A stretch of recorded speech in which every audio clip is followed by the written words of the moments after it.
इस वक्त भयंकर भूचाल के बीच अमेरिका की रोज एक नई चाल उलटी पड़ती दिख रही है।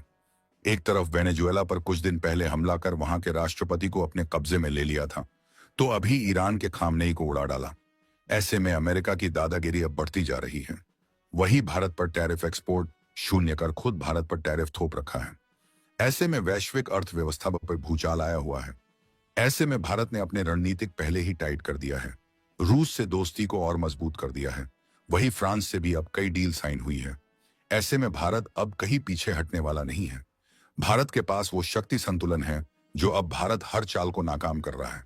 वही चाबहार पोर्ट पर भारत अपना कंट्रोल स्थापित कर चुका है, तो अमेरिका को यह हजम नहीं हो रहा है। ऐसे में अमेरिका अपने युद्धपोत आगे बढ़ा दी है। भारत का आईएनएस को उतार चुका है। अब रणनीति भारत के हाथ लग चुका है। ऐसे में वैश्विक अर्थव्यवस्था में भारत की स्थिरता और मजबूत होती दिख रही है। दोस्तों, भारत की सफलता के लिए एक लाइक और चैनल को सब्सक्राइब करना ना भूलें। आपके एक सब्सक्राइब से हमारी काफी बड़ी मदद होती है। दोस्तों, इस वक्त पूरी दुनिया एक ऐसे दौर से गुजर रही है जहां हर दिन कोई ना कोई नई हलचल पैदा हो रही है। वैश्विक राजनीति की बिसात पर बड़ी ताकतें अपनी अपनी चालें चल रही हैं, और इन चालों के बीच कई बार ऐसे फैसले सामने आ जाते हैं जो पूरी दुनिया को हिलाकर रख देते हैं।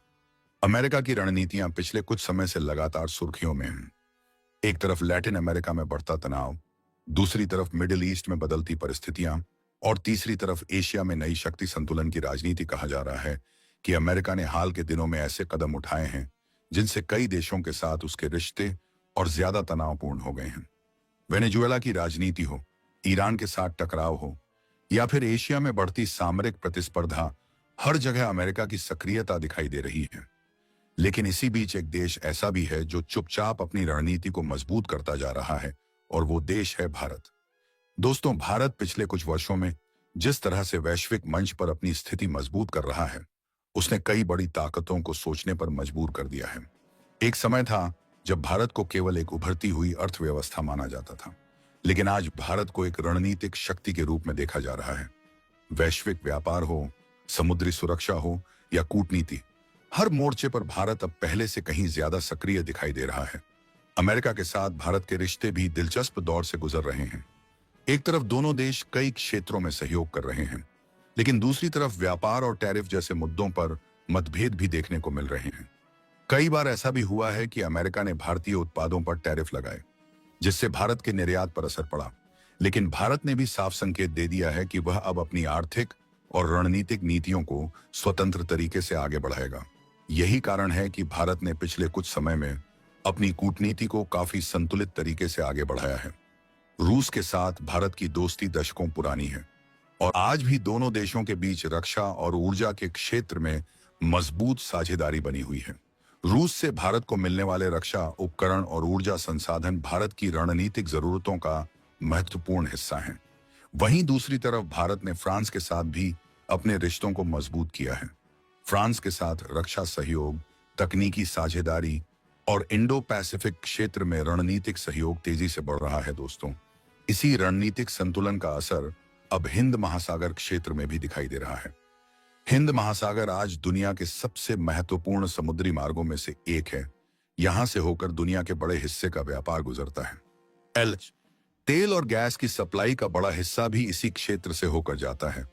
ऐसे में जो देश इस क्षेत्र में मजबूत मौजूदगी रखता है, उसकी वैश्विक रणनीतिक स्थिति भी मजबूत हो जाती है। यहीं पर आता है चाबहार पोर्ट का नाम। चाबहार पोर्ट ईरान में स्थित एक ऐसा बंदरगाह है जो भारत के लिए बेहद रणनीतिक महत्व रखता है।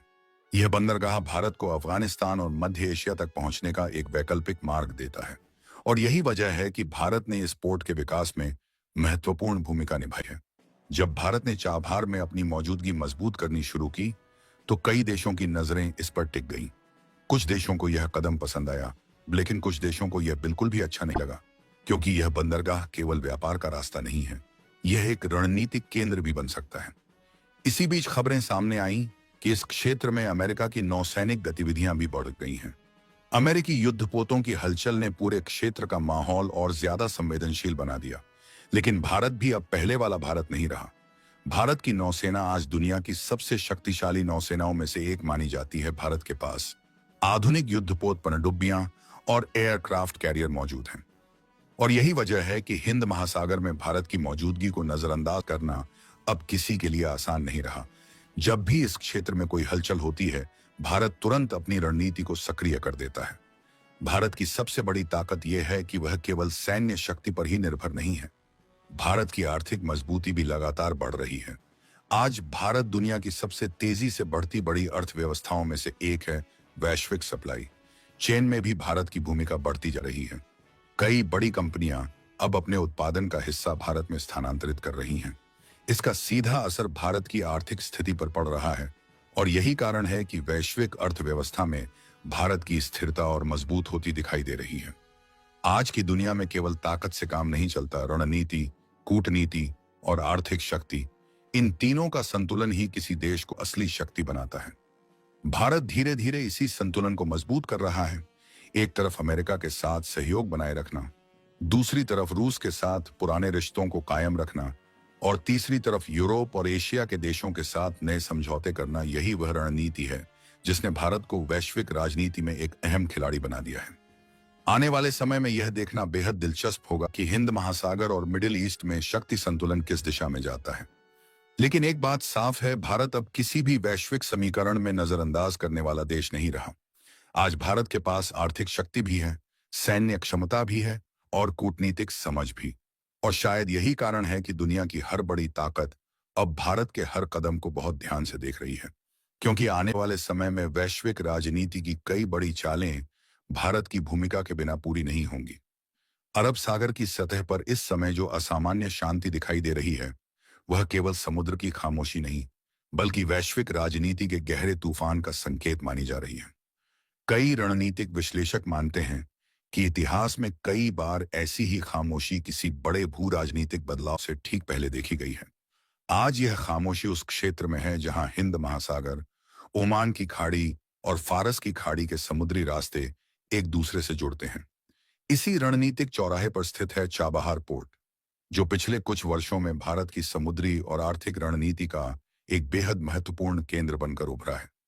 भारत ने इस बंदरगाह के विकास में निवेश करके केवल एक व्यापारिक परियोजना नहीं बनाई, बल्कि एक ऐसा वैकल्पिक रास्ता तैयार किया जिसके जरिए वह पाकिस्तान को पूरी तरह दरकिनार करते हुए सीधे अफगानिस्तान और मध्य एशिया तक पहुंच सकता है।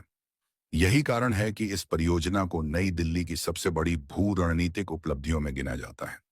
जब भारत ने इस परियोजना पर काम शुरू किया था, तब इसका उद्देश्य केवल व्यापार बढ़ाना नहीं था, बल्कि एशिया के उस भूभाग तक पहुंच बनाना भी था जहां तक पारंपरिक रास्तों से पहुंचना भारत के लिए लगभग असंभव रहा है। अफगानिस्तान, उज्बेकिस्तान, ताजिकिस्तान और अन्य मध्य एशियाई देशों के साथ व्यापारिक और रणनीतिक संबंध मजबूत करने के लिए यह बंदरगाह एक ऐसे दरवाजे की तरह है जो भारत को नई संभावनाओं से जोड़ता है। लेकिन अब अंतर्राष्ट्रीय परिदृश्य में तेजी से बदलती परिस्थितियों ने इस शांत दिखने वाले समुद्री क्षेत्र को अचानक वैश्विक चर्चा का केंद्र बना दिया है। अमेरिका की नीतियों और उसके सैन्य कदमों ने इस पूरे इलाके में तनाव की नई परत जोड़ दी है। यूनाइटेड स्टेट्स लंबे समय से ईरान पर दबाव बनाने की रणनीति अपनाता रहा है और उसके तहत कई बार आर्थिक प्रतिबंधों से लेकर सैन्य गतिविधियों तक का सहारा लिया गया है। हाल के दिनों में ओमान की खाड़ी और आसपास के समुद्री मार्गों में अमेरिकी नौसैनिक गतिविधियों के बढ़ने की खबरों ने नई दिल्ली के रणनीतिक हलकों में चिंता पैदा कर दी है। यह वही समुद्री क्षेत्र है जहां से होकर दुनिया के सबसे महत्वपूर्ण ऊर्जा मार्ग गुजरते हैं और जहां किसी भी सैन्य तनाव का असर पूरी वैश्विक अर्थव्यवस्था पर पड़ सकता है। यदि किसी महाशक्ति की सैन्य उपस्थिति अचानक बढ़ती है, तो वह केवल एक देश के लिए नहीं, बल्कि पूरे क्षेत्र के लिए रणनीतिक संकेत बन जाती है। भारत के दृष्टिकोण से यह मामला और भी संवेदनशील इसलिए बन जाता है क्योंकि चाबहार परियोजना केवल एक व्यापारिक मार्ग नहीं, बल्कि उसकी व्यापक क्षेत्रीय रणनीति का हिस्सा है। नई दिल्ली लंबे समय से यह कोशिश करती रही है कि दक्षिण एशिया की सीमाओं से बाहर निकलकर वह मध्य एशिया और पश्चिम एशिया में अपनी आर्थिक और कूटनीतिक उपस्थिति मजबूत करे। इसी सोच के तहत भारत ने ईरान के साथ मिलकर चाबहार बंदरगाह को विकसित किया ताकि पाकिस्तान के भूभाग से होकर गुजरने वाले रास्तों पर निर्भरता खत्म की जा सके।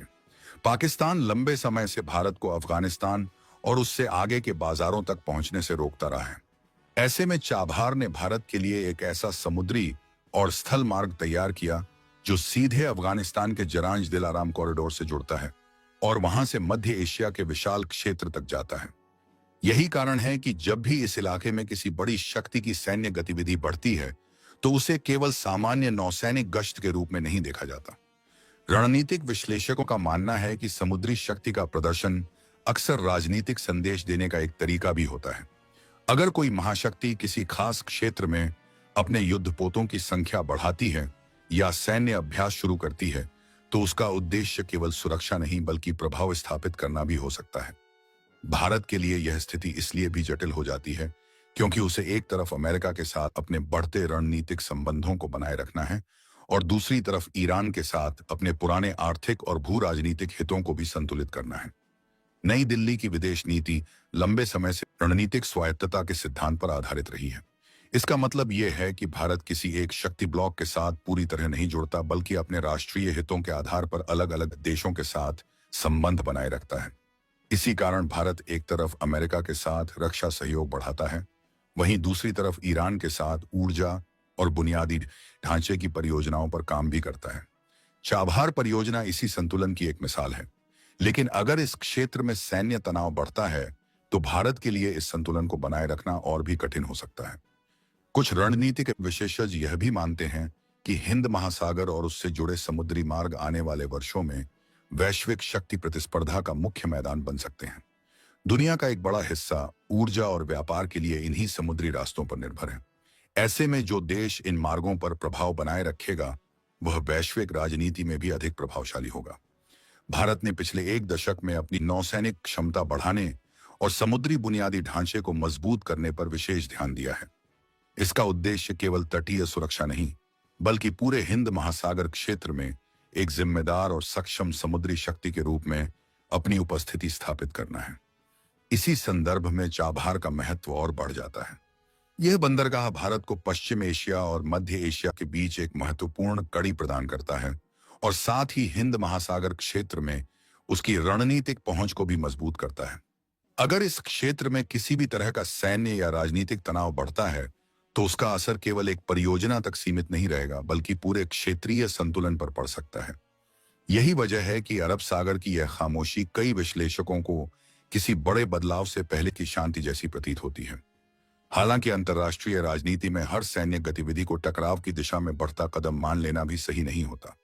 कई बार ऐसी गतिविधियां केवल शक्ति संतुलन बनाए रखने या संभावित खतरों को रोकने के लिए भी की जाती हैं। फिर भी यह सच है कि जब कई बड़े देश एक ही क्षेत्र में सक्रिय हो जाते हैं तो वहां की भू राजनीति जटिल हो जाती है। भारत के लिए चुनौती यही है कि वह अपने आर्थिक हितों, रणनीतिक साझेदारियों और क्षेत्रीय स्थिरता के बीच सही संतुलन बनाए रखे। आने वाले समय में यह देखना दिलचस्प होगा कि क्या अरब सागर की यह खामोशी वास्तव में किसी बड़े तूफान का संकेत है या फिर यह केवल वैश्विक राजनीति की एक अस्थायी हलचल है। अरब सागर और ओमान की खाड़ी के ऊपर उस रात का आसमान असामान्य रूप से शांत था, लेकिन यह शांति उस तरह की थी जिसमें आने वाले बड़े घटनाक्रम की आहट छिपी होती है। वॉशिंगटन के अंदरूनी रणनीतिक हलकों में कई दिनों से एक नई समुद्री नीति पर चर्चा चल रही थी। नई प्रशासनिक सोच यह मानकर चल रही थी कि अगर ईरान पर दबाव बढ़ाना है तो केवल आर्थिक प्रतिबंध या कूटनीतिक बयानबाजी काफी नहीं होगी, बल्कि समुद्र के रास्तों पर ऐसी पकड़ बनानी होगी जिससे ईरान की सांसें खुद ब खुद धीमी पड़ जाएं। यही कारण था कि अमेरिकी नौसेना की गतिविधियां अचानक ओमान की खाड़ी और फारस की खाड़ी के प्रवेश द्वारों पर बढ़ने लगी। युद्धपोतों की तैनाती बढ़ाई गई, निगरानी विमानों की उड़ानें तेज कर दी गईं और समुद्र में गुजरने वाले जहाजों को रेडियो संदेश भेजकर पहचान और दिशा के बारे में पूछताछ शुरू हो गई। पहली नजर में यह सब एक नियमित सुरक्षा प्रक्रिया जैसा लगता था, लेकिन समुद्री रणनीति को समझने वाले लोग जानते हैं कि समंदर में ऐसी हर गतिविधि अपने आप में एक संदेश होती है और यह संदेश केवल ईरान के लिए नहीं बल्कि उस पूरे क्षेत्र के लिए था जहां से दुनिया की ऊर्जा और व्यापार की सबसे बड़ी धारा गुजरती है। ओमान की खाड़ी केवल एक भौगोलिक जलमार्ग नहीं है बल्कि यह एशिया, मध्य पूर्व और यूरोप के बीच जुड़ा हुआ एक ऐसा समुद्री गलियारा है जहां से रोज सैकड़ों जहाज गुजरते हैं। इन जहाजों में केवल तेल टैंकर ही नहीं होते बल्कि कंटेनर शिप, व्यापारिक कार्गो और कई देशों की आर्थिक जीवन रेखा भी शामिल होती है। भारत के लिए यह मार्ग और भी अधिक महत्वपूर्ण है क्योंकि भारत की ऊर्जा आपूर्ति का बड़ा हिस्सा इसी क्षेत्र से होकर आता है। भारत के कई व्यापारी जहाज तेल टैंकर और लॉजिस्टिक सप्लाई शिप इसी रास्ते से गुजरते हैं। इसलिए जब अचानक अमेरिकी युद्धपोतों की मौजूदगी बढ़ी और समुद्र में गुजरने वाले जहाजों को रेडियो चैलेंज मिलने लगे, तो नई दिल्ली में बैठे रणनीतिकारों ने इसे केवल एक सुरक्षा प्रक्रिया नहीं माना। यह एक संकेत था कि समुद्र की सतह पर एक नया शक्ति संतुलन बनाने की कोशिश की जा रही है। जब किसी समुद्री क्षेत्र में एक शक्ति अपनी मौजूदगी को इस तरह मजबूत करती है,